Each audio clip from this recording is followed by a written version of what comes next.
হাপানিয়া এলাকায় অবৈধ অনুপ্রবেশের ঘটনায় চাঞ্চল্য। গোপন সূত্রে পাওয়া খবরের ভিত্তিতে আমতলী থানার পুলিশ অভিযান চালিয়ে আটক করল মায়ানমারের যুবক কাবিল আনামকে। পুলিশ সূত্রে জানা যায়, গত প্রায় 2 মাস ধরে কোনো বৈধ নথি ছাড়াই হাপানিয়া এলাকায় বসবাস করছিল সে।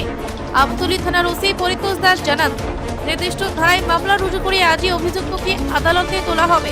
ঘটনাকে ঘিরে গোটা এলাকায় বাড়ানো হয়েছে পুলিশের নজরদারি। ব্যুরো রিপোর্ট, হামক্রাই টিভি।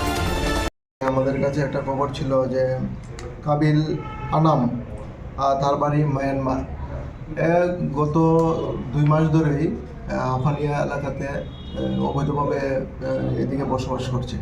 এই খবরের ভিত্তিতে গতকালকে আমরা সেই মায়ানমারের যে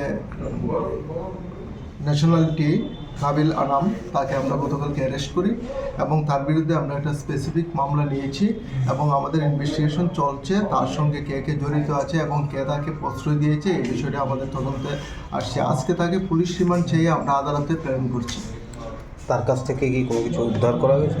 তার কাছ থেকে কোনো কিছু উদ্ধার করা হয়নি, কিন্তু তার সঙ্গে কে জড়িত আছে এই বিষয়টি আমাদের ইনভেস্টিগেশন চলছে। পরবর্তী সময় আপনাদেরকে জানিয়ে দেবো। বাড়ি কোন জায়গাতে? তার বাড়ি হলো মায়ানমার, বুসিডুং, মায়ানমার।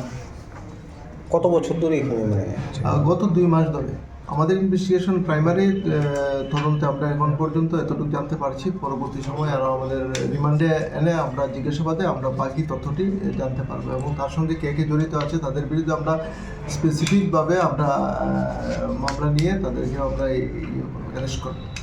এখানে কি করতো সে? কিছু জানা গেছে কি?